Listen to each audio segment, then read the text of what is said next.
le dimanche par rapport à la CEDEAO. Et cette intervention, on avait essayé de décortiquer un peu.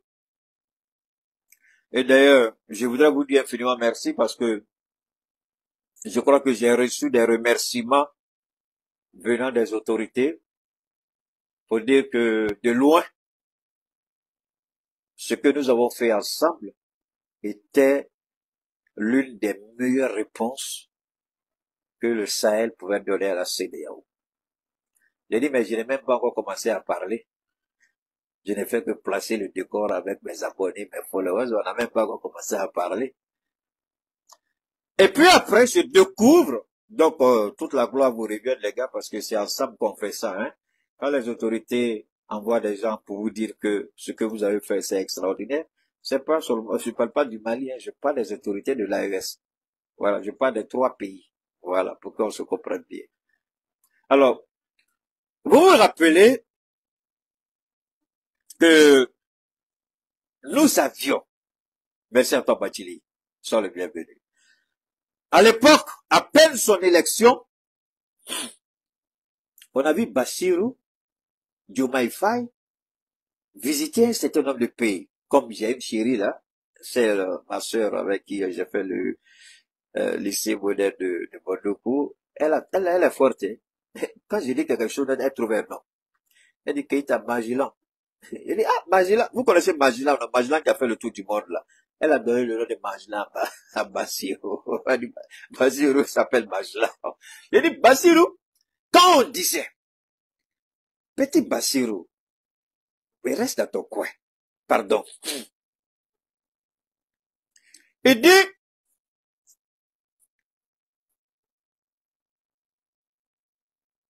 au début, hein, quand il est venu, il a changé de bouche. Parce que nous, on savait. Quand Macron a pris son téléphone pour l'appeler, on savait déjà qu'il était en mission. Rappelez-vous, j'ai toujours dit que je donne pas cher la peau de cette collaboration entre Diomaye et Ousmane Sonko. Si Diomaye avait la possibilité aujourd'hui, je vous jure au nom de Dieu, s'il avait la possibilité aujourd'hui, avec ce qu'on lui a dit, à partir des rencontres qu'il a eues avec les chefs d'État, si Diomaye avait la possibilité aujourd'hui, il allait se démettre d'Ousmane Sonko. Mais il sait que s'il le fait, son pouvoir va tomber. Si Diomaye aujourd'hui avait les mains libres, il allait se débarrasser d'Ousmane Sonko. Parce qu'ils n'ont pas la même vision du panafricanisme. Ils n'ont pas la même vision du Sahel. Ils n'ont pas la même vision de ce que les peuples ont subi. De tout temps, quand vous écoutez Ousmane Sonko demander à la France de lever le pied sous le cou de l'Afrique afin qu'on puisse respirer, que la France arrête de voler et piller les ressources, vous avez entendu Diomaye pas parler de ça, non? Au contraire, il a ramassé sa femme, sa première femme là, et puis ils sont allés en France. Alors, pour le ridiculiser, même pas le premier ministre, je dis bien, même pas le premier ministre de la France est allé à l'aéroport. Ce sont des petits officiels qu'il a rencontrés.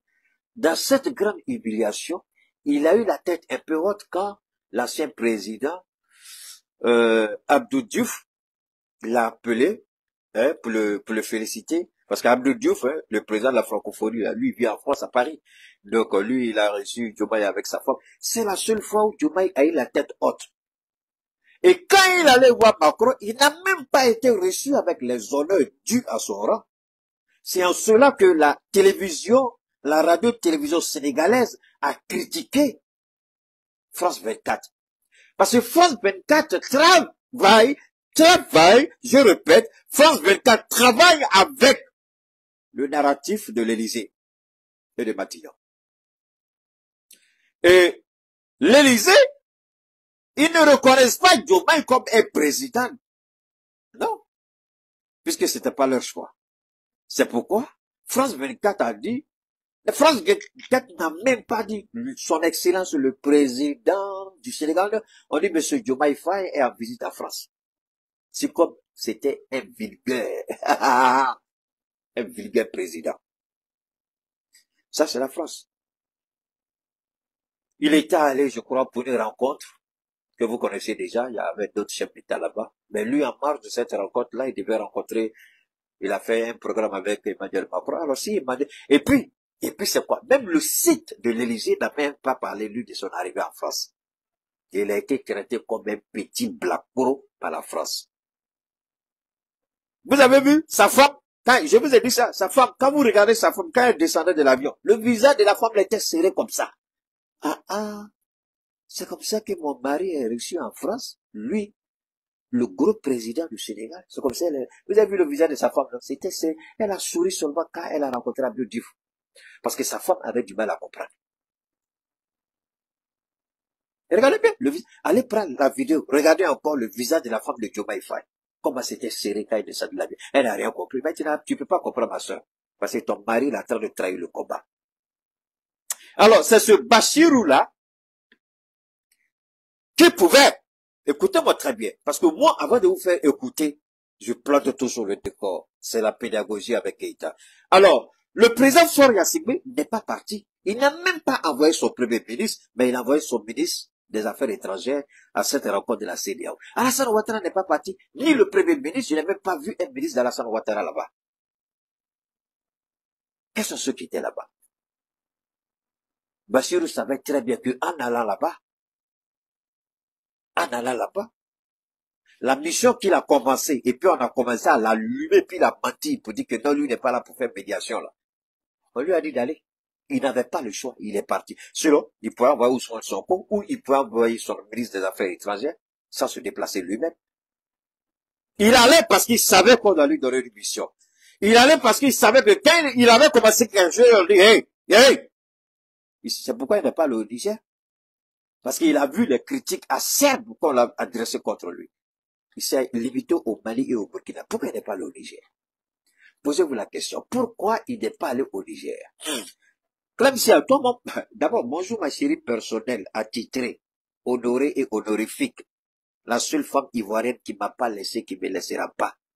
Bravo, champion Clemsia Yao. Mais Yamon, depuis quand Marie a crédit sur sa femme, mais moi, qui a crédit sur Clemsia Yao? Clemsia, mon crédit là, c'est beaucoup, hein. C'est avec intérêt maintenant. Bon, bah, tu ma soeur, j'espère que tout va bien. Hein? Alors, donc, juste pour te taquiner, ma chérie. Alors, juste, regardez, Bassirou n'est jamais allé au Niger. Au Mali, on l'a recadré. Du Mali, il allait jusqu'au Burkina, on l'a recadré, mais il n'est jamais allé au Niger. Alors qu'il aurait dû aller au Niger. Il ne l'a pas fait. Alors, cette rencontre de la CEDEAO, il a été mandaté. Ce qu'on avait pressenti depuis longtemps. On l'avait dit. On avait averti. On savait que Bassirou était un traître. Un loup qui porte la peau de l'agneau. Bassirou n'a jamais été un véritable panafricain au regard des discours qu'il tient. Voilà un président qui s'arrête pour dire que le Sénégal est un grand pays au regard des grands présidents. Quels sont les grands présidents que le Sénégal a connus? À part Senghor et puis Abdou Diouf. Qui? Abdoulaye Wade? Macky Sall? Mais you can be killing me. Donc tu dis que Macky Sall a très bien fait pour jeter Ousmane Sonko en prison et puis toi-même. Mais comme toi-même, Bachirou, quand tu parles là, tu crois que les Sénégalais là, c'est l'eau qui est à la place de leur cervelle ou bien quoi? Petit Bachirou, wallah billah, tu as la déception incarnée. C'est pourquoi je t'appelle président par défaut. Tu parles, on dirait femme, alors que tu as 2 femmes et puis tu as 4 enfants. Tu es un gros gaillard. Parle comme un garçon. Vous savez, tu parles, on dirait tu dors. Réveille-toi. Fonction de président, là, c'est pas l'île de quelqu'un. Tu t'arrêtes et puis tu assumes. Mais, Bachirou, tu crois que toi, là, tu peux mettre ta bouche dans notre affaire? Depuis que tu étais en prison, nous, on menait notre combat ici. Maintenant, alors, je vais vous amener ici d'abord. Il dit, il faut que vous écoutiez d'abord où il est, où il est, ce gars-là, mais il faut que, ok, je pense que ici, on va écouter, hein. Je vais vous amener à écouter. Et puis on va répondre à Bassirou. Pour tout faire pour éviter le retrait des 3 pays frères de la CEDEAO. Ce serait le pire des scénarios et une grande blessure au panafricanisme. Un legs des pères fondateurs que les dirigeants d'aujourd'hui ont la responsabilité. Bon, je vous en prie, hein. Ça, c'est le reportage de la radio-télévision du Sénégal. Donc, la presse sénégalaise nationale est en train de défendre le président sénégalais. Donc, ne vous laissez pas berner par les mots qu'ils utilisent ici. C'est la radio-télévision du Sénégal qui fait un reportage ici. Je vous permets seulement de comprendre ce que Bassirou a dit, et puis là, on va continuer. Donc, écoutez bien. Historique de sauvegarder et de transmettre aux générations futures. Et pour raffermir le lien de confiance. Sinon, aucune télévision digne de ce nom, qui a vécu ce que nous avons vécu, ne peut tenir un narratif aussi ridicule, aussi blessant, aussi ignorant. Le Sénégal fait exprès pour occulter volontairement la souffrance des trois peuples. Cette télévision de malédiction au Sénégal, la radio-télévision sénégalaise, qui est une malédiction, parce que le président par défaut Majlan, l'indigne Bassirou, veut se mêler d'une situation dont tu ne connais ni les tenants, ni les aboutissants. Il va le dire, j'ai fait des visites, tu as fait une visite arrivé au Niger. Quand tu as fait une visite là, on t'a pas montré le dossier. C'est qu'on a vécu, tu as fait quoi? Votre sommet là, tu as parlé, tu as dit quoi là-bas? Donc, la télévision sénégalaise ici est en train de faire quoi? La calakou de la CEDEAO. Parce que, il faut qu'ils trouvent le narratif pour accompagner Bassirou. S'ils n'ont pas le narratif pour accompagner Bassirou, Bassirou ne sera pas ce qu'il va dire ici.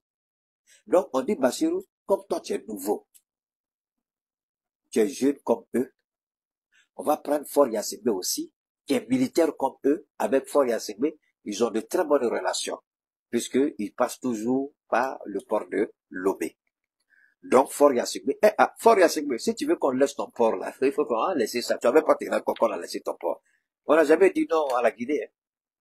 Tu veux nous emmerder, ton port là, tu peux prendre Faure Gnassingbé. Il faut aller demander à ton frère Patrice Talon.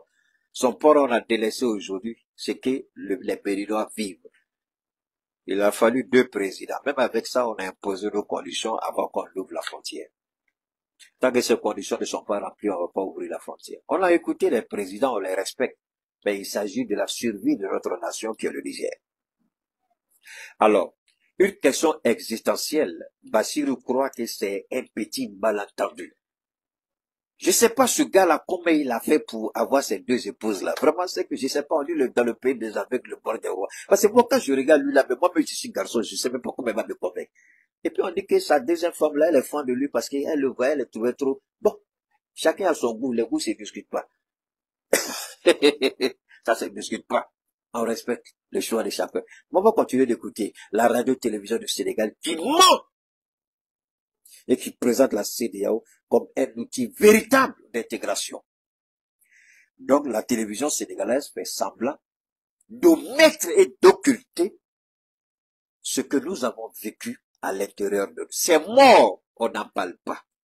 Ces blessures, on n'en parle pas. Ces agressions, on n'en parle pas parce qu'on veut présenter l'institution pour que les Sénégalais soient d'accord, pour que Bassirou vienne mettre sa bouche là, tordue dans notre affaire dans le Sahel.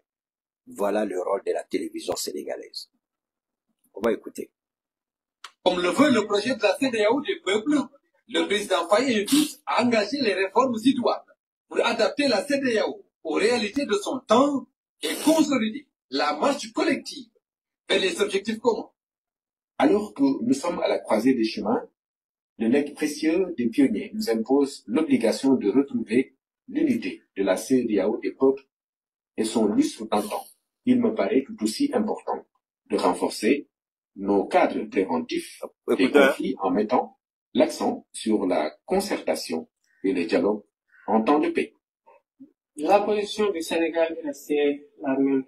Regardez-le, regardez comment il parle. Est-ce que lui c'est un homme même? Lui c'est un président. Pas sur le plan de la superficie, mais sur le plan des hommes qui ont incarné les institutions, particulièrement ceux qui ont animé la diplomatie depuis l'indépendance de notre pays et qui nous ont forgé une respectabilité que nous devons préserver et à laquelle nous devons travailler pour la rendre beaucoup plus solide. Avant même de participer à une rencontre de la CEDEAO, j'ai fait le tour de beaucoup de pays membres. de l'organisation, particulièrement les pays qui sont dans des velléités de départ de la CEDEAO. L'objet de ma visite a été de travailler au raffermissement des relations déjà très bonnes et conviviales entre le Sénégal et les différents pays de la CEDEAO, mais aussi de travailler à un rapprochement des positions, comme nous le savons, qui sont très distendues entre l'organisation et ces trois pays-là. Cela a été consacré aujourd'hui dans la résolution de la CEDEAO qui a décidé de travailler à l'apaisement entre l'organisation et ces pays qui sont encore membres parce que le délai auquel leur velléité de départ doit être enterminée n'est pas encore arrivé. Entre-temps, nous ne pouvons pas rester les bras croisés. Notre responsabilité, c'est de travailler à rapprocher les positions, à les réconcilier, à faire en sorte qu'il puisse y avoir une plage de dialogue entre l'organisation et les parties prenantes, notamment dans l'État du Sahel.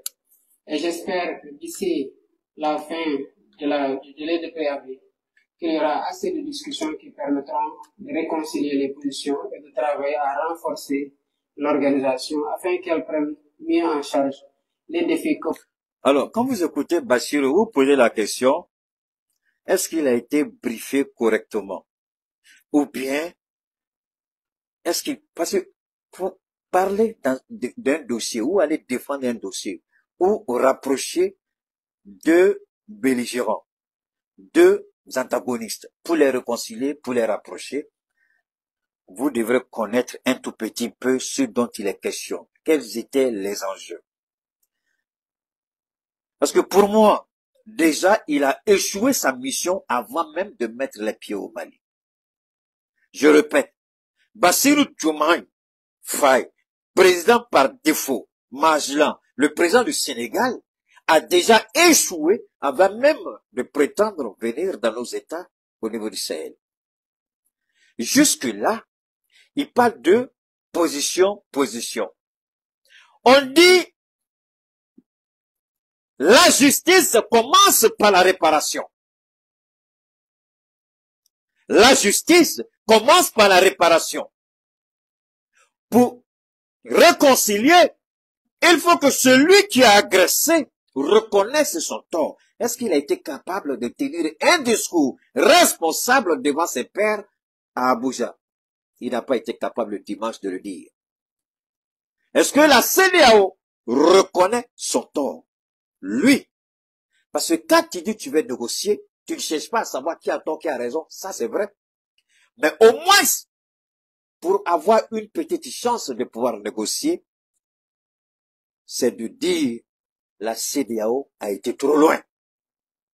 Trouvons les moyens pour indemniser ceux qui ont subi. Parce que les décisions que nous avons prises, si tu parles de cette manière, peut-être que le Sahel, enfin, l'AES, aujourd'hui, nous on a dit que d'abord au sein de l'AES, on a dit qu'on ne ferme pas les portes, même avec la CEDEAO. La CEDEAO est obligée de composer avec nous. On est obligé de composer avec la CEDEAO. Les minimums de consensus, on les trouve. Nous ne sommes pas des ennemis. Alors, quand vous voyez ceux-là, ils disent, on va venir, mais tu vas venir parler de quoi? Est-ce que l'autre a dit qu'on a parlé avec la CEDEAO? Non. Alors, une femme qui, après des années de mariage, mensonge, trahison. Parce que monsieur l'a vu causer avec un de ses frères que monsieur ne connaît pas, ou un de ses cousins que monsieur ne connaît pas. Il décide de la frapper, de la brutaliser et de lui imposer toutes sortes d'actions inacceptables. Et au terme, elle décide de partir. Et puis, quelqu'un veut négocier entre vous deux. Oui, dans le mariage, Dieu même a interdit le divorce. Ouais, moi je connais la femme, on va aller en parler. Tu vas venir parler de quoi? C'est lui qui a brutalisé sa femme là. Sur quelle base il a fait? Alors que après, il découvre que la raison pour laquelle il a agi comme ça, il avait tort. Ce n'est que le frère de madame. Il s'est emporté pour rien. Maintenant, toi, tu veux venir chez nous ici. Moi, je voudrais bien savoir, tu vas nous parler de quoi? Est-ce que Bachirou, tu peux prendre la responsabilité d'indemniser les familles qui ont perdu ces 300, 350, 340, je sais pas 300 combien, mais arrondissons à 350. Bachirou, tu peux indemniser ces familles-là? La CEDEAO, quand nous, on mène nos opérations, même quand les terroristes nous attaquent, la CEDEAO ne produit même pas un communiqué pour présenter ses condoléances ou pour soutenir nos forces armées. Simple communiqué, parce que les puissances étrangères donnent l'ordre de ne pas le faire. Est-ce que Bachirou même sait? C'est-à-dire que, vous savez, c'est ce qu'ils ont fait à Tidibou. La CEDEAO, c'est un club de sorciers. Je vais vous expliquer. Je dis bien, la CEDEAO est un club de sorciers. Je répète, la CEDEAO est un club de sorciers. Quand Tidibou était dans les problèmes, il y avait des procès pour annuler son élection. Donc, tout de suite, pour mettre la pression sur les juges de la Cour suprême, il a été nommé immédiatement, pendant que des recours étaient en cours, hein, parce que les gens contestaient les résultats des élections, puisque c'était le candidat de la CIA. C'est le plus grand dealer de drogue de tout le Nigeria. Il a été épinglé aux États-Unis, on l'a laissé rentrer et il est devenu un agent de la CIA qui donne des informations aux Américains. Et c'est eux qui l'ont poussé à devenir et gouverneur de Lagos et président du Nigeria, pour avoir un contrôle, parce qu'il y a un dossier sur lui long comme le bras. Donc Tidibou n'est qu'un ancien vendeur de drogue. Et c'est les mêmes Américains qui ont poussé la CEDEAO à faire de Tidibou le président de la CEDEAO pour empêcher que toute décision de la Cour suprême ne vienne remettre en cause son élection. Voilà comment Tidibou est devenu président de la CEDEAO. Donc comprenez ça, c'est fondamental et c'est important. Ce n'est pas tout. Le petit président par défaut, à la recherche de certaine crédibilité, comme il est naïf et ignorant, pas au point que Ousmane Sonko n'allait jamais faire ce que Wallah Billah, je peux jurer. Ousmane Sonko allait faire entendre la voix du Sénégal. Si c'était Ousmane Sonko président là, il allait parler. Et il allait décliner l'offre. Mais ce petit, on lui a dit, Ousmane Sonko te fait de l'ombre. Tu as besoin de sortir de l'ombre d'Ousmane Sonko. Ousmane Sonko, je sais que tu m'écoutes, je sais que tu m'entends. Parce qu'on m'a dit qu'on t'envoie mes choses là-bas. Je voudrais que tu écoutes, monsieur le Premier ministre. Tu es beaucoup occupé. Mais si vous écoutez, dites, passez ma vidéo au Premier ministre, qu'il regarde et qu'il écoute. On lui dit, tu es trop sous l'ombre, sous le parapluie d'Ousmane Sonko. Tu es président maintenant. Sors de cela. Donc, il y a des décisions irréfléchies qu'il prend. Ça est un. Il y a des présidents qui peuvent négocier. Vous n'avez pas forcément besoin. D'ailleurs, il y a 2 anciens présidents qui déjà se sont impliqués dans les négociations entre le Bénin et le Niger. Pourquoi ils n'ont pas fait appel à Nicéphore Soglo et Boni Yahi comme médiateurs? En général, c'est pas ce que les organisations font. Les anciens présidents qui ont l'expérience des négociations. Lui, il a laquelle expérience de négociation? Il n'a aucune expérience de négociation. Diomaye Faye est en train d'être manipulé. Il n'a aucune connaissance des négociations. Quelqu'un qui est président, il n'y a même pas quoi. Maintenant, 100 jours, 3 mois seulement président, et c'est lui qui va venir convaincre Assimi Goïta, président, pendant 4 ans là. C'est lui qui va venir parler à Ibrahim, c'est lui qui va parler au général. Il va dire quoi? Lui, il peut nous dire quoi? Donc c'est là que vous comprenez que dans la tête de petit Keïta, ceux qui disent que Dieu n'est pas là, c'est ici que Dieu a écrit quelque chose. Laissez-moi et posez-vous la question. Dans toutes les grandes organisations internationales dans le monde, c'est toujours les anciens présidents, les anciens premiers ministres qu'on envoie parce qu'ils ont déjà l'expérience de l'exercice du pouvoir. Quelqu'un qui vient d'être à peine élu 3 mois, vous lui demandez de réconcilier une crise pareille aussi profonde et complexe. Qu'est-ce que ce petit-là peut dire là-bas? Même si on dit la sagesse n'a pas besoin du nombre d'années, je suis d'accord. Mais il y a de l'expérience en matière de négociation. Il n'a pas cette expérience. Diomaye n'a pas l'expérience. Diomaye n'a pas le charisme. Diomaye n'a pas la connaissance. Diomaye n'a pas la personnalité. Il n'a pas la probité. Il n'a pas l'intégrité. Je suis d'accord avec Ousmane Sonko, peut-être, parce que lui, c'est un homme du terrain. il a été député. Lui, là, il a été élu député de quelque part. Moi, je ne sais pas s'il a été député. Mais Ousmane Sonko était député, il était maire. Ousmane Sonko a fait ses preuves. Lui, il a fait quelle preuve? Fort Yassibé, je peux accepter, je peux comprendre. Lui, là, il a quelle connaissance? Si la CEDEAO voulait réellement, la CEDEAO allait faire appel à des anciens présidents. La CEDEAO pouvait faire appel, par exemple, à Laurent Gbagbo. Oui. La CEDEAO pouvait appeler Laurent Gbagbo, qui lui-même a mené des négociations quand il a été attaqué par la rébellion. Les concessions qu'il a faites pour qu'Alassane soit candidat. Donc, il est mieux placé pour parler entre l'AES et la CEDEAO. Cela ne signifie pas que l'AES va revenir à la CEDEAO. Non, non, non. Les négociations doivent porter sur comment désormais les pays de l'AES vont collaborer avec la CEDEAO. Voilà. Mais lui, là, il a déjà échoué avant de décoller. C'est pourquoi je dis qu'il n'a pas la culture, ni la connaissance, encore moins l'expérience des négociations. Il a dit des choses qu'un bon négociateur n'allait jamais dire. Je vous ai dit, Keïta, c'est le baobab de Dieu. Planté au sein, quelqu'un a dit l'autre jour, au sein de l'AES. En matière de négociation, les expressions que vous utilisez quand vous êtes nommé, les premières paroles qui sortent de votre bouche, les premiers propos, tout de suite sont scriptés. Nos présidents ont des conseillers, tout de suite on sait qu'il n'a pas l'expérience. Moi, je ne suis pas conseiller d'Assimi Goïta, encore moins du capitaine ou du général. Mais je vous jure au nom de Dieu, si j'étais leur conseiller, déjà je vais leur dire, président, ne perdez pas votre temps, c'est pas un bon négociateur, il va nous faire perdre le temps pour rien. Il n'est pas à la hauteur. Parce qu'il a dit des choses qu'on ne dit pas. Avant de commencer une négociation, il a dit des choses qu'on ne dit pas. Et la télévision sénégalaise l'a aidé à le clouer. Parce que la télévision sénégalaise reconnaît que la CEDEAO a très bien fait.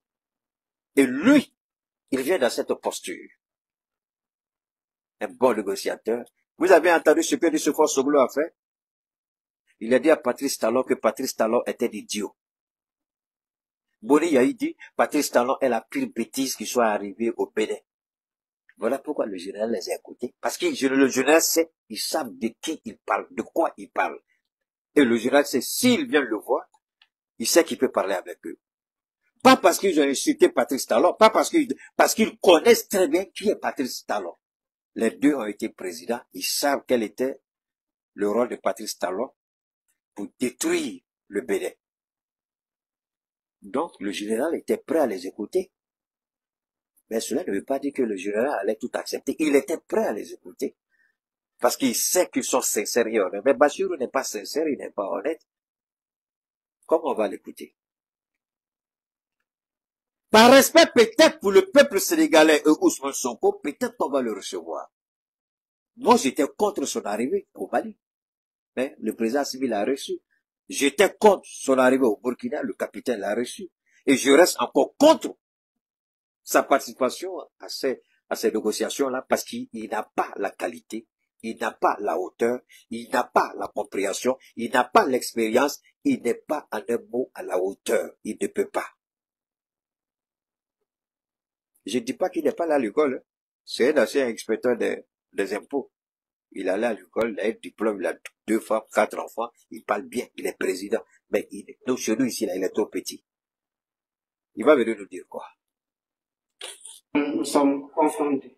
Il y a un sommet que nous préparons, le sommet de la CEDEAO, mais le sommet en fait de l'intégration africaine dans la... Écoutez bien, maintenant ça, je crois, c'est la ministre de l'intégration africaine et des affaires étrangères du Sénégal. C'est elle qui est en train de parler, c'est pas ça? Ok, elle aussi, on va l'écouter. Sommet durant lequel nous souhaitons voir tous les membres de l'Afrique participer. Parce que nous voulons vraiment discuter des textes de la CEDEAO, revoir tous les problèmes, mettre tout à table sur la table et revisiter les textes.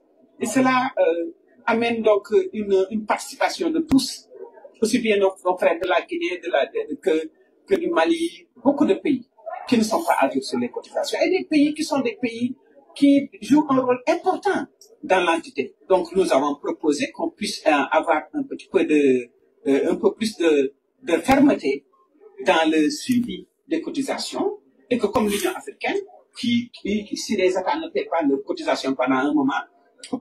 Alors, vous savez, ce qui est intéressant ici, ils disent qu'il y aura un autre sommet de la CEDEAO, ils vont remettre tous les tests à plat et puis rediscuter. Ça, c'est bien. Mais moi, c'est le déni. Vous savez, la fuite en avant, refuser de reconnaître que il y a un pas qui a été franchi. Il y a un pas qui a été adopté. Alors, je vais revenir un peu en arrière. Vous savez, la CEDEAO, le président de la commission a sorti un communiqué. Parce que ce qui est un peu gênant dans cette affaire de négociation, pendant que la commission, la présidence de la commission de la CEDEAO menace qu'on va nous imposer des visas et que pour rentrer dans l'espace CEDEAO, ça va être compliqué, ce petit chantage psychologique, créer la confusion au niveau, et je remercie le ministre Abdoulaye Diop qui est passé sur le plateau de l'EURTM avec le ministre du Burkina Faso des Affaires étrangères au Niger, la même chose pour apporter des éclaircissements.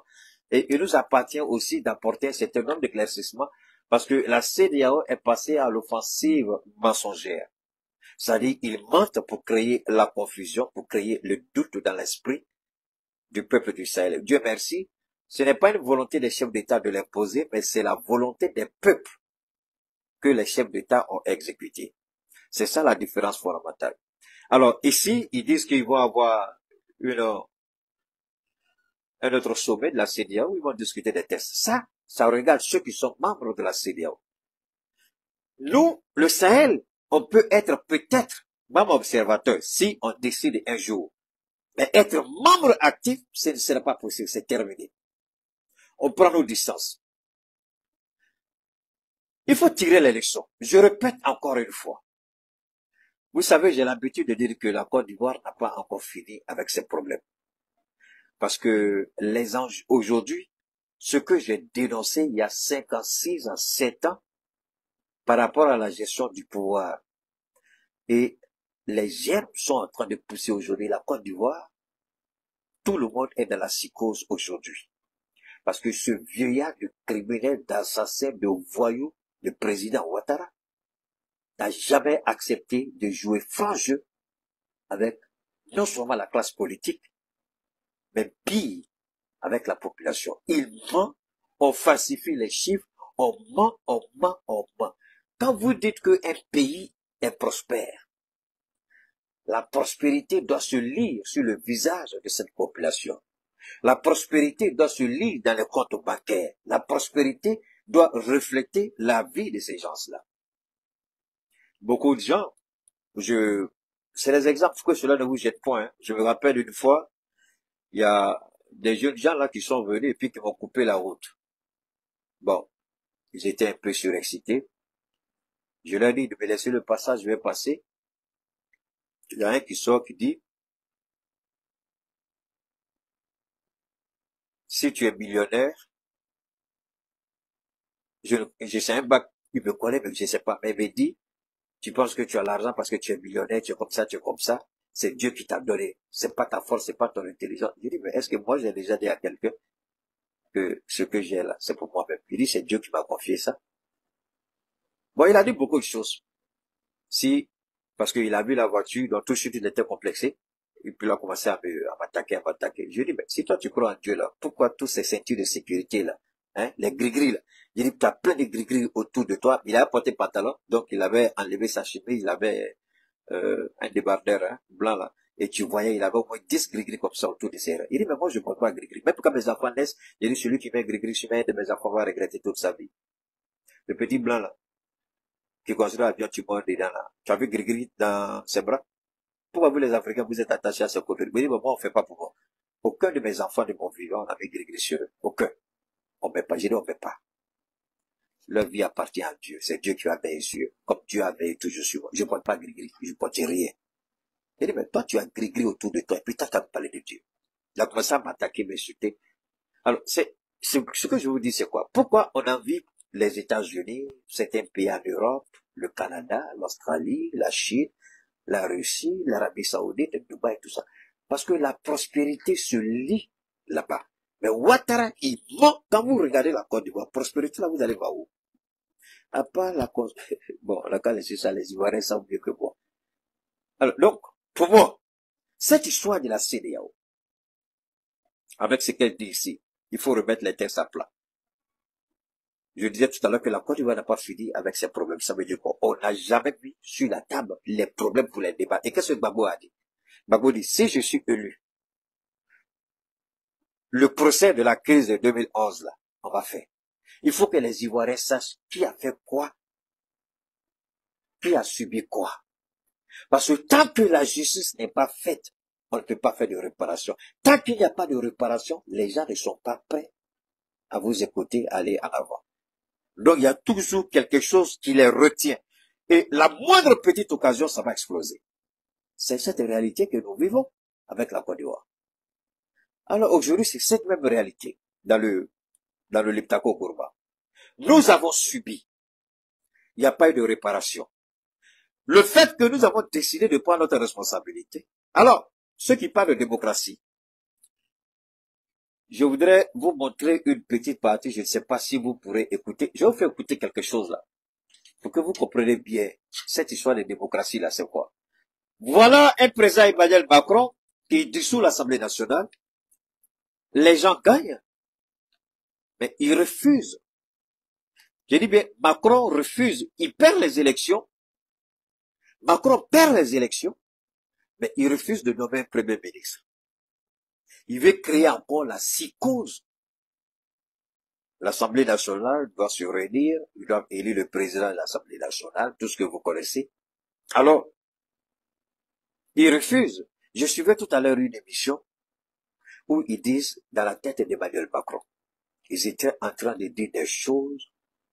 Quand j'entendais les analyses de ces panélistes, je voyais tout de suite un certain nombre de présidents africains, à commencer par Alassane Ouattara. On dit qu'ils s'assemblent, se ressemblent. Ici, nos peuples ont subi une injustice. Tant que cette injustice-là n'est pas réparée, nous, avec la CEDEAO, là, vraiment, c'est comme ça. Ça, c'est un. Deuxièmement, la situation dans le Sahel. La CEDEAO, subitement, se rappelle qu'il y a une force en attente qui risque d'être paralysée. Il faut l'activer. Mais nous, on a pris la résolution de quitter cette organisation. On a pris la résolution de partir de cette organisation. On a pris la résolution de nous assumer. Maintenant, ce que vous devez retenir, quand l'AES a décidé de se prendre en charge, est-ce que l'AES a décidé de concurrencer la CEDEAO? Est-ce que c'est ce que nous avons dit? Non.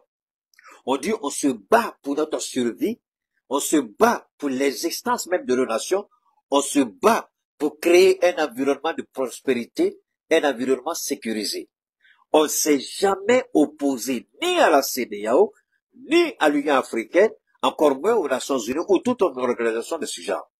On dit, nous, on veut assumer la plénitude de notre souveraineté. On ne veut pas désormais une souveraineté négociée, une souveraineté sous-traitée avec les puissances occidentales. C'est pas de ça qu'on veut. C'est pas de ça qu'on veut. Maintenant, vous voulez négocier. Sur quelle base? Moi, je voudrais d'abord savoir. Et je demande au président Tiani, puisqu'il me regarde, Dieu merci, qu'on apporte les chiffres des dégâts de ce qu'ils ont fait au Niger. Qu'on apporte toutes les preuves de l'implication de la France dans la manipulation de la CEDEAO à nous causer du tort. S'il pense que, si Bassirou pense qu'il peut dire à la France, parce que jusque-là, il ne parle pas de ça, hein. Vous voyez?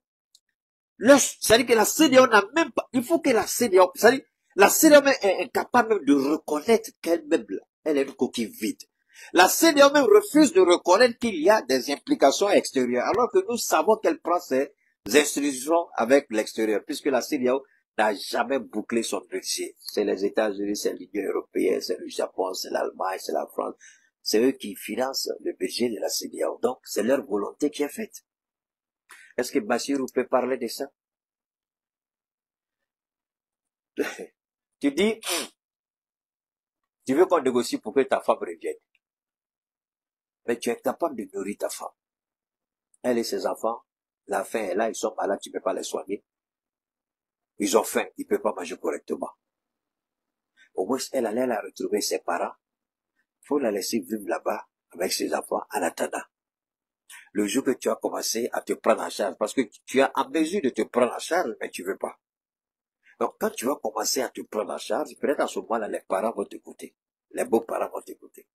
Parce qu'aucun père ne va laisser sa fille mourir au motif qu'elle est mariée à quelqu'un. À moins qu'elle-même décide d'aller mourir là-bas. Ça, c'est autre chose. Alors, nous, on est dans une organisation où les décisions sont prises de l'extérieur. On est dans une organisation où on décide de nous détruire. Et ils sont incapables, dans un premier temps, de reconnaître qu'ils sont allés trop loin. Regardez ce criminel d'Alassane Ouattara. Il avait appelé Faure Gnassingbé. C'est Alassane Ouattara, premièrement, sur instruction d'Emmanuel Macron, qui avait appelé Faure Gnassingbé à Abidjan. On a dit Faure Gnassingbé, si tu es garçon là, wallah, il faut arriver. On te fait regretter. Faure Gnassingbé est parti s'asseoir chez lui. Il n'a pas parlé. C'est ce qu'ils ont fait encore. Maintenant, on dit Faure et puis Bassirou n'ont pas venir. Parce que Bassirou est naïf, il est ignorant, il est nouveau, il connaît rien, il maîtrise rien. Donc, on s'est dit qu'il peut. Si c'est un jeune face au jeune, il peut parler. Mais de quoi ils vont nous parler? C'est pas parce que Faure Gnassingbé a négocié avec Assimi Goïta. D'ailleurs, je vais vous expliquer. Il souhaite une relation de Faure Gnassingbé avec Assimi. Moi, je vais vous expliquer, c'est simple. L'aide de camp. Je ne sais pas si c'est l'aide de camp ou le chef d'état-major de Faure Gnassingbé est promotionnel à Assimi Goïta. Ils se connaissent. C'est ce qui a facilité les négociations. Je répète, je ne sais pas si c'est l'aide de camp, entre l'aide de camp et le chef d'état-major particulier de Faure Gnassingbé. C'est lui qui a établi le pont entre Faure et Assimi. Ils se connaissent, ils se respectent. Et Faure a fait jouer sa diplomatie comme depuis toujours. Il a su parler à Assimi. Il a su vraiment demander pardon à Assimi.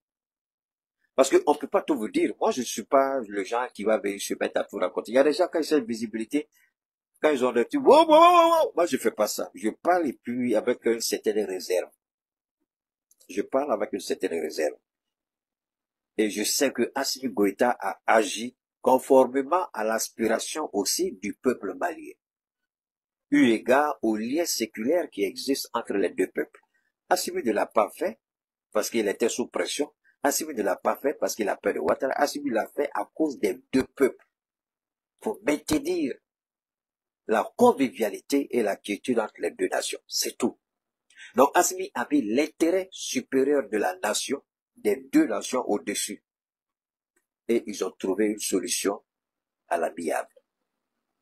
Ces gens-là étaient véritablement des mercenaires. Personne ne peut retrouver la trace de ces personnes-là dans l'armée ivoirienne aujourd'hui où je vous parle. Personne ne peut trouver leur trace. Ils n'ont pas de traces. Personne ne peut trouver leur trace. D'ailleurs, leur porte-parole, là, c'est un petit des réseaux que je sais pas. Leur porte-parole, là, après les gens ont fait sortir sa photo, quand il est je sais pas ce qu'il faisait, les gens ont dit, ben voilà, celui qu'on dit c'est militaire, là, le voilà ici. Vous savez, c'est très facile. C'est très facile, ce qu'ils ont fait.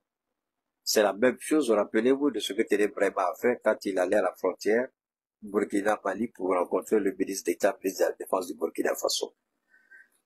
Aujourd'hui où je vous parle, est-ce que la CEDEAO, parce que la CEDEAO est dans une velléité de belligérants, de provocateurs.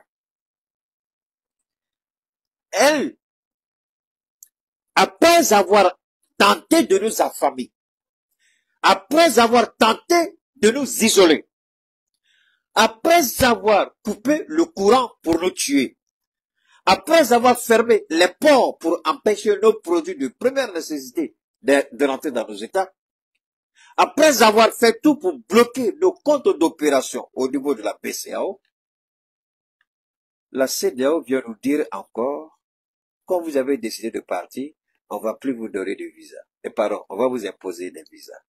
Et c'est eux qui veulent négocier avec nous. Non. Voilà. Ce sont les faits. Hein. Ce sont les faits. Ce sont les faits. Donc la CEDEAO n'a pas retenu la leçon des 300 Nigériens qui sont morts à cause de la suspension de l'électricité provenant du Nigeria, puisque le Niger a 90% de son électricité achetée avec le Nigeria. 90%, je dis bien. La CEDEAO n'a pas accepté sa responsabilité comme l'idiot président, le mal, j'ai failli dire le mal élevé, c'est ça même, le mal élevé à Alassane Ouattara. Il dit ce qui vous arrive, c'est ceux qui ont pris le pouvoir. Donc la CEDEAO est dans cette position. Si vous avez vécu ça, si on vous a fait ça, c'est parce que des gens sont arrivés au pouvoir et que c'est pas notre volonté. Mais pourtant, ils étaient prêts à mettre d'autres personnes. Si Assimi avait accepté, on n'allait jamais couper le courant. Si Capitaine avait accepté, on n'allait jamais imposer des sanctions. Si le général avait libéré Bazoum, rien ne serait arrivé. En un mot, voilà ce qu'ils nous disent. Est-ce que la CEDEAO, est-ce que Bassirou, là, ce petit président plaisantais, là, égaré, là, ignorant, innocent, naïf, est-ce qu'il est au courant de ce qui se passe? Alors que son rôle premier, c'est de demander au renseignement intérieur du Sénégal de lui briefer correctement sur la situation dans le Sahel. Tout président qui doit aller à une telle rencontre et qui sait qu'il sera, parce qu'il savait qu'il allait être amendé depuis qu'il est, parce que la dernière visite qu'il a fait, c'était où? C'était en France. Donc c'est quand il est quitté là-bas, il a reçu les instructions d'Emmanuel Macron. Emmanuel Macron a appelé son valet, son esclave de salon, Alassane Ouattara, pour lui dire, nommé Bassirou, on a parlé, on est tombé d'accord, il est prêt à aller négocier. C'est parce que Bassirou est quitté en France, il allait prendre ses instructions à Macron. Et Macron a appelé son esclave de salon, Alassane Ouattara, pour que celui-ci appelle un autre esclave de salon, un bandit de drogue au Tinibou, pour lui dire, choisissez Bassirou à un fort. Alors, donc, on ne reconnaît pas le droit de vie à ceux qui sont morts. On vous mandate pour venir négocier. Mais en même temps, la CEDEAO ne change pas sa posture.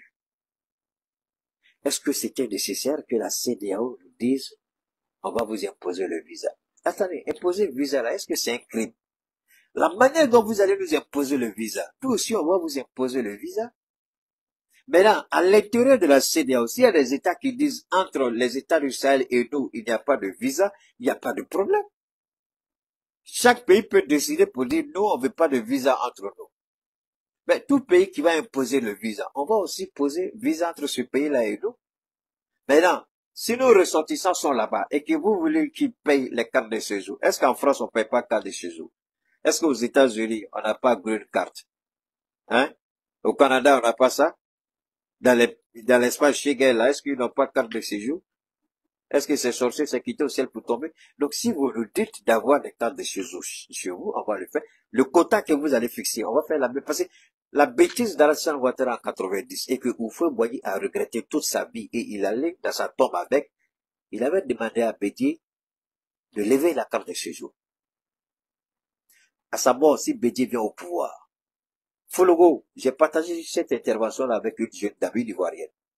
Allez regarder la vidéo de l'ancien ministre de Fologo. Allez regarder. Mais malheureusement, Bédié n'a pas pu. Jusqu'à ce que le coup d'État vienne le balayer. Il n'a pas pu. La carte de séjour devait être enlevée. Fologo avait reçu les instructions d'Houphouët pour dire, s'il n'est plus là, parce qu'Houphouët savait qu'il allait mourir, que Bédié enlève cette histoire de carte de séjour. Là, pourquoi la carte de séjour a marché et puis les Maliens, les Burkinabés ont payé les frais? Parce qu'ils n'ont pas fait la réciprocité. D'ailleurs, revenons sur la carte de séjour. Un pays membre de la CEDEAO décide d'imposer la carte de séjour aux ressortissants de la CEDEAO. Je suis mieux placé que n'importe qui sur les réseaux pour parler de ça. Parce que mes meilleurs amis en Côte d'Ivoire, avant mon départ pour les États-Unis, c'était les commissaires de police et les commandants de gendarmerie et quelques officiers supérieurs de l'armée ivoirienne. Donc, carte de séjour-là, je connais mieux que quiconque sur les réseaux en ce moment. Et je savais comment les commissaires magouillaient avec les petits indicateurs. Ils avaient des indices là. Ils avaient tous les choses là, les officiers là. Ils avaient tous, comment on appelle ça, des petits indicateurs. Et je vois. Personnellement, mon père a payé carte de séjour pour donner à des gens. Moi, je n'en avais pas besoin. Je vous ai expliqué. Donc, moi, je n'ai pas honte de le dire. C'est grâce à mon père qu'on m'avait donné la nationalité ivoirienne, je le dis. Je suis né malien, de père malien, de père malien, mais lui, au regard de son travail, Oufoué l'a remercié avec ça, puisqu'il était ami à la famille d'Oufoué. Chaque vendredi, on allait chez Mami fêter à Chozo, de Plateau, à Cocody, je sais pas trop, on allait là-bas. Parce que Mami fêtait déjà à mon papa qu'elle aime mon affaire, donc elle veut que je vienne chaque fois avec lui. Donc je partais à mon papa là-bas. Quand on va, il va acheter une moitié de bœuf, il va, comme on appelle à l'abattoir, on abat un bœuf, il prend la moitié, il met dans le coffre de sa Mercedes, et puis on va chez Mami fêter, il donne ça là-bas. On allait là-bas chaque fois, j'ai les parents de le dire, je suis fier. Je m'asseyais avec Fêté, on causait avec ses autres sœurs là, dans la villa qu'Oufou avait mis à sa disposition. On allait. Donc, c'est toutes ces relations-là qui lui ont valu ça. Et ça, j'en suis fier. Mais moi, j'ai décidé que je n'en ai pas besoin, mais mon fils, il est ivoirien. Gaussou, il est malien 100%. Je n'ai même pas voulu donner double nationalité à Gaussou. Il est malien 100%. Mais son grand frère est ivoirien 100%. Parce qu'il est né là-bas. Lui, il est né ici. Alors, donc ça, nous, on a vu. Carte de séjour, je connais du temps. À l'époque, mon père même m'envoyait à l'ambassade du Mali pour aider certains ressortissants maliens. Il me donnait une liste, j'allais à l'ambassade du Mali avec. Mais on n'a jamais fait la réciprocité au Mali. C'est-à-dire, carte de séjour, les Maliens payent en Côte d'Ivoire, mais les Ivoiriens au Mali ne payent rien. Mais attention, ce ne sera plus la même chose. Je vous ai dit qu'on a appris beaucoup de choses avec Vladimir Poutine. On a appris beaucoup de choses avec Xi Jinping, la réciprocité. Et d'ailleurs, j'ai regardé quelque chose d'extraordinaire aujourd'hui. Le G7 doit se réunir, je crois, pour voir si les 300 milliards de dollars qu'ils ont saisis de la banque centrale russe en Europe, ils veulent utiliser cet argent-là parce que eux, ils n'ont plus l'argent, ils sont économiquement essoufflés.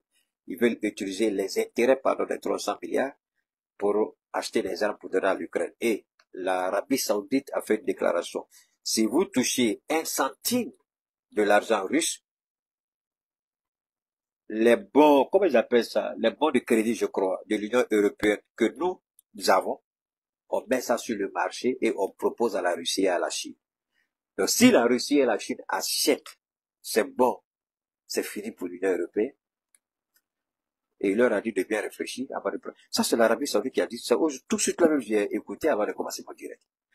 Alors, aujourd'hui, c'est quoi? Aujourd'hui, vous voulez frapper le Mali, la CEDEAO, et puis vous croyez que nous, on va s'asseoir les bras croisés. Vous nous frappez d'interdiction sans visa, on vous frappe aussi d'interdiction sans visa. Vous imposez le visa, on impose le visa. Vous imposez des cartes de séjour, on impose des cartes de séjour. C'est aussi simple que ça. Ceux qui sont là-bas, si vous ne pouvez pas payer la carte de séjour, qu'ils rentrent. Ce n'est pas, ça paraît un peu dur, mais c'est pas dur, c'est la réalité. Chacun sait où il est quitté. Personne n'est quitté au ciel pour tomber. Si quelqu'un veut rester en Côte d'Ivoire, tant mieux.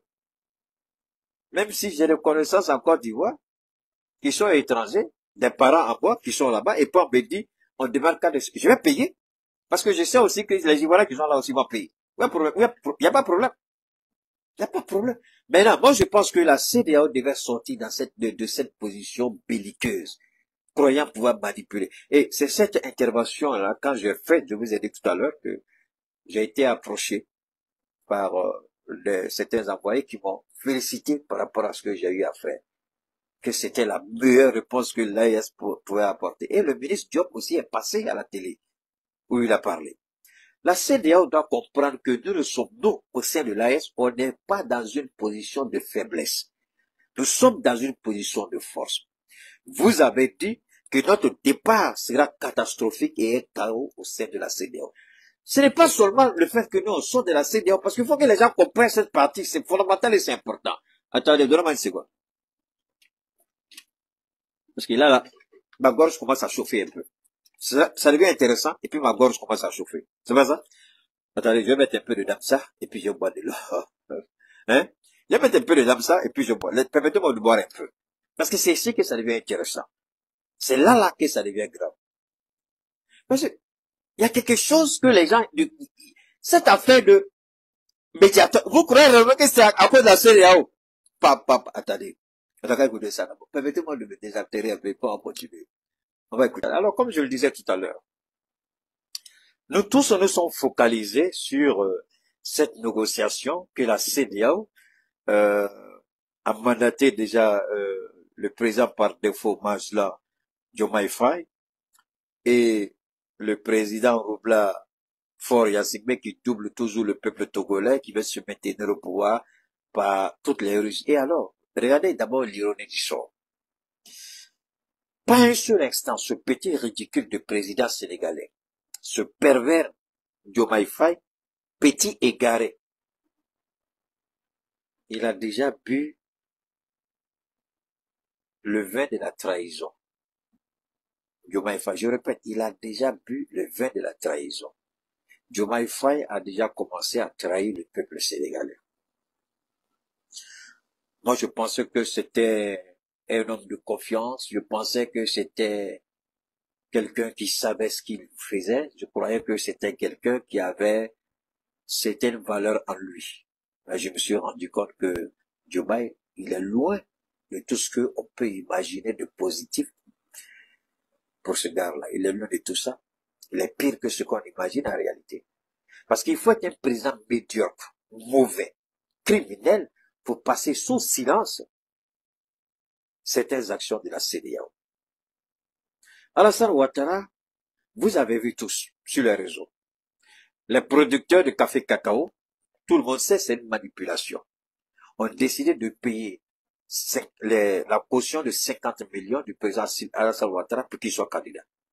Alors, est-ce que la CEDEAO peut nous prouver qu'en changeant de constitution, en modifiant la constitution, en renouvelant la constitution, que cela, excusez-moi, que cela donne le droit à un président de pouvoir ou de vouloir briguer un troisième et un quatrième mandat.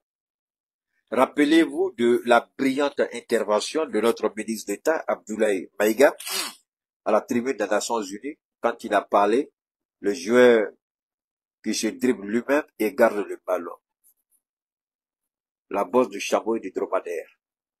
Abdoulaye Maïga, le ministre d'État. Il dit chez lui, il n'y aura pas de troisième mandat. Est-ce que la CEDEAO a été capable de dresser un message clair à Alassane Ouattara par rapport à ces manipulations constitutionnelles, par rapport aux détentions illégales, illégitimes, infondées de certaines personnes en prison jusqu'à la date d'aujourd'hui? La CEDEAO, un seul jour, est-ce que la CEDEAO a interpellé Alassane Ouattara eu au regard à la mauvaise gouvernance? Parce que la CEDEAO dit que dans cette disposition, la charte additionnelle, la bonne gouvernance, que dit la bonne gouvernance? Démocratie et bonne gouvernance. Est-ce qu'Alassane Ouattara est un modèle de démocrate? Est-ce que c'est un modèle de bonne gouvernance? La passation des marchés. La CEDEAO s'est-elle déjà posé la question comment la justice ivoirienne fonctionne? La CEDEAO a-t-elle cherché à savoir pourquoi Laurent Gbagbo est retiré de la liste électorale alors qu'il n'est accusé de rien? La CEDEAO a-t-elle fait ça? Non. Diomaye Faye, c'est pourquoi je dis que tu es trop petit. Tu es naïf, tu connais rien. On veut te manipuler. Si tu es intelligent, il faut désister. Parce que si vraiment tu sors quelque chose de travers, wallahi, je vais te sonner. Peut-être que tous les Sénégalais vont me haïr à travers ça. Parce que je ne vais pas te louper, Diomaye. Moi, je voudrais d'abord que la CEDEAO soit honnête avec elle-même. Vous parlez d'Assimi, vous parlez du général, vous parlez d'Ibé. Mais pourquoi vous ne parlez pas d'Alassane Ouattara? Pourquoi vous ne parlez pas? Eh, regardez l'ironie du sort. C'est Faure Gnassingbé lui-même qui manipule encore sa constitution pour se maintenir. Il quitte du système présidentiel, il vient maintenant dans le système législatif. Parce que là-bas, il n'y aura pas de limite de mandat. Il va maintenant faire un président comme en Turquie là, non? Vous avez vu le coup de poker de Erdogan? Il a été premier ministre. Quand il est arrivé à terme, il change la constitution et puis il change le statut du président qui était un statut honorifique. Il donne plein pouvoir au président et le premier ministre devient tout simplement un exécutant. Et bien lui, Erdogan, il est président. C'est ce que Faure Gnassingbé a fait. Il a fait le contraire. Maintenant lui, il quitte la présidence, il change la constitution et c'est l'Assemblée nationale qui va élire le premier ministre ou le président, quelque chose. C'est-à-dire, il remet le pouvoir à l'Assemblée nationale. Donc, à ce niveau-là, à tous les niveaux, lui, il est toujours quelque chose d'égal. Donc, il a trouvé une ruse beaucoup plus perfide même que ce que la France proposait de façon classique. Lui, il a changé complètement. Il a innové complètement. Il a pris l'exemple d'Erdogan. Mais la CEDEAO a-t-elle parlé?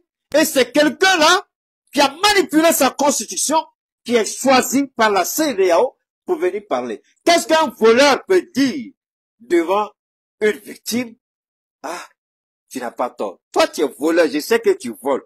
Moi, je suis victime de vol. Et puis, je sais que tu es un voleur. Toi, tu viens me dire, Yako, il dit, attends, c'est l'hôpital qui se fout de la charité ou bien quoi? Faure Gnassingbé peut-il mettre sa bouche? C'est-à-dire, les deux présidents même de la CEDEAO ne font pas l'affaire. C'est-à-dire, nos présidents même les regardent et puis ils vont rire.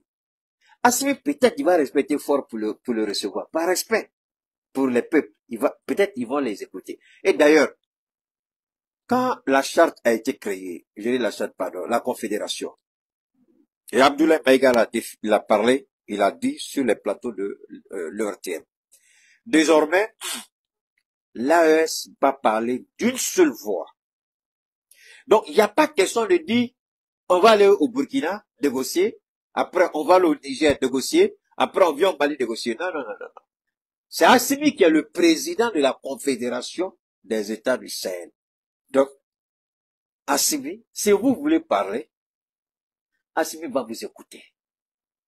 Et puis il va appeler ses deux frères pour leur rendre compte. Mais nous, on sait déjà. Parce que c'est le président. Parce que si vous voulez aller chez Ibrahim, Ibrahim va vous dire, la Confédération est présente, c'est Assimi Goïta. Vous voulez aller chez le général va dire, mon petit frère est président. Allez le voir. On dit, mais quand vous allez finir, Assimi, comme c'est un gars qui aime écouter, il est calme. Parce que les trois là, chacun a un tempérament différent. Ibrahim, c'est le plus grand orateur du Sahel. Même moi-même là, je suis petit devant Ibrahim. Elle est Corentin aussi. Non, moi je suis petit devant Ibrahim. Donc, Ibrahim, c'est le plus grand orateur. Assimi, c'est un stratège fait qui parle pas beaucoup. Le général, c'est le sable belé. Il sort pas beaucoup, il parle pas beaucoup, mais quand il te donne, tu prends un somme et un coup. Chacun, Dieu a placé ces trois hommes-là dans ces trois états. Et l'attitude d'Assimi, Ibrahim, ça fait un tout. Ça fait un corps. Vous voyez, c'est comme si Assimi est la tête, les yeux. Ibrahim, lui, on peut dire, le bras, tous ces autres là, les autres parties du corps, et puis le général, ça, ce sont les pieds. C'est-à-dire que quand s'il te chute là, tu vas te retrouver à des millions de kilomètres. Donc les trois là, ils forment un corps. Les trois peuples forment une nation. Vous allez venir parler. Regardez le choix d'abord. Faure Gnassingbé, qui a manipulé sa constitution devant tout le monde, dans l'objectif de mourir au pouvoir. Alassane Ouattara, il a manipulé sa constitution. Alors, de quoi vous allez nous parler? Quand la CEDEAO elle-même est incapable de regarder au-dedans de ceux-là même qui commettent les crimes les plus abjects et les plus abominables. Vous croyez que Faure Gnassingbé est mieux que Assimi Goïta, mieux que le capitaine ou le général? Mais il est pire que tous ceux-là, parce qu'au moins ceux-là n'envoient pas les gens bêtement en prison, contrairement à Faure Gnassingbé. Donc, Quand vous voulez envoyer des négociateurs, envoyez des gens qui sont au moins dignes de confiance, qui juste d'une certaine probité, intégrité, moralité. Fort Yassibé ne joue d'aucune moralité à nos yeux. Bachirou, c'est l'ignorance et l'analphabétisme politique par excellence. Ces deux-là réunis peuvent dire quoi dans le Sahel? Bachirou n'a aucune expérience de négociation. D'ailleurs, il a commis les premières erreurs à travers sa parole. Et ils ont utilisé la radio-télévision du Sénégal pour essayer de propulser Bachirou. Mais ce qu'ils oublient, ces petits journalistes, quand ils parlent toujours, je dis qu'il y a le baobab de Dieu qui est là. Vous ne me connaissez pas. Si vous me connaissez là, vous allez bien travailler votre narratif. Personne n'a fait attention à ce que la radio-télévision du Sénégal a fait. Personne n'a fait attention. Mais on a décortiqué ça ici aujourd'hui. On a démontré. Donc, l'offensive médiatique de la télévision sénégalaise, c'est de mettre Bachirou en avant pour qu'il puisse avoir une chance de négociation. Mais cette télévision a oublié qu'il y a un baobab ici qui voit tout, qui sait tout. Quand je dis tout, c'est avec mesure. On ne peut pas tout savoir, à l'exception de Dieu le seul. Mais en réalité, on va négocier au nom de la CEDEAO. Mais regardez très bien les présidents qui ont été choisis. Ce sont tous les présidents qui font partie de quoi? De l'Union économique monétaire ouest-africaine, la BCEAO, le franc CFA. Alors quand vous regardez ça, est-ce que vous pensez que les choix sont fortuits? Non. Où se trouve la Banque centrale des États de l'Afrique de l'Ouest, la BCEAO, au Sénégal, à Dakar?